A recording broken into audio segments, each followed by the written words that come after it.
Hello বন্ধুরা, ১৬ আনা বাঙালিয়ানা রান্নাঘরে তোমাদের সবাইকে স্বাগতম। আজকে নিয়ে এসেছি দেখো তোমাদের জন্য কাঁচা কলার কোফতা, যেটাকে বলে বা কাঁচকলার কোফতা বলা যেতে পারে। মানে ভাতের সাথে এই তরকারিটা এত সুন্দর লাগে খেতে, আর খুব কম টাইমের মধ্যে এটা তৈরি হয়ে যায়। কাঁচা কলা অনেক সময় অনেককে খেতে ইচ্ছে করে না, কিন্তু এইভাবে বানালে দেখবে প্রত্যেকে খাবে। তো আমি এখানে 500 গ্রাম আলু এবং 3টে কাঁচকলা ভালো মতো ধুয়ে খোসা ছাড়িয়ে কুকারে দিয়ে দিয়েছি কেটে। দুটো সিটিতেই বেশ ভালো মতো সিদ্ধ হয়ে যাবে এগুলো।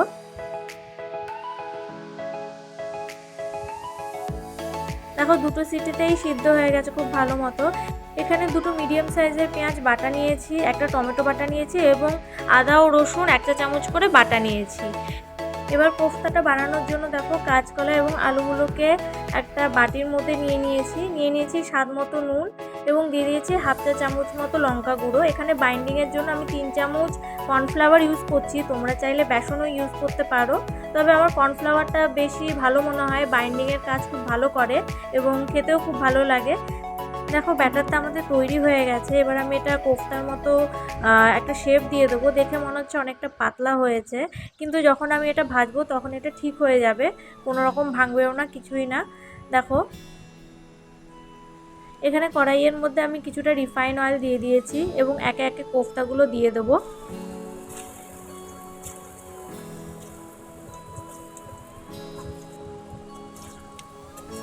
এই কোফতা চাইলে তোমরা পেঁয়াজ আদা রসুন ছাড়াও বানাতে পারো, পুরো নিরামিষ।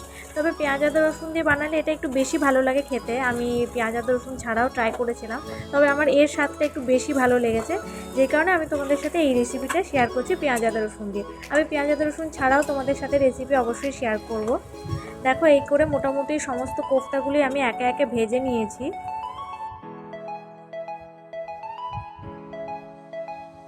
সমস্ত কোফতা আমার ভাজা হয়ে গেছে মোটামুটি।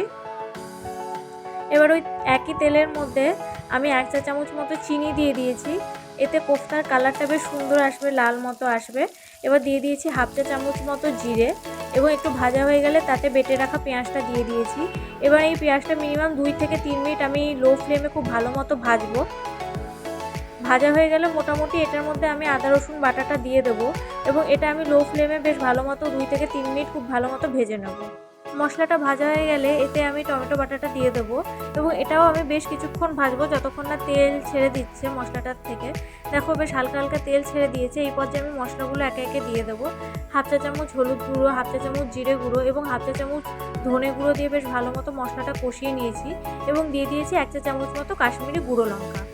নুন তোমরা পরিমাণ মতো এতেতে দিয়ে দিও, কারণ কোফতা বানানোর সময় আমি তাতে অল্প অবশ্যই নুন দিয়েছিলাম, পরে যদি লাগে আমি আবার একটু দিয়ে দেবো। মশলাটা কষানোর সময় আমি আরও একটু সামান্য জল দিয়ে মশলাটা একটু কষিয়ে নিয়েছিলাম এবং ভালো মতো কষে যাওয়ার পর তার মধ্যে আমি পরিমাণ মতো জল দিয়ে দিয়েছি। জলটা দেওয়ার পর মিনিমাম 3 থেকে 4 মিনিট আমি হাই ফ্লেমে ফোটানোর পর কোফতাগুলো একে একে দিয়ে দিয়েছি এবং দেওয়ার পর উপর দিয়ে 2-3টে চেরা কাঁচা লঙ্কা দিয়ে দিয়েছি।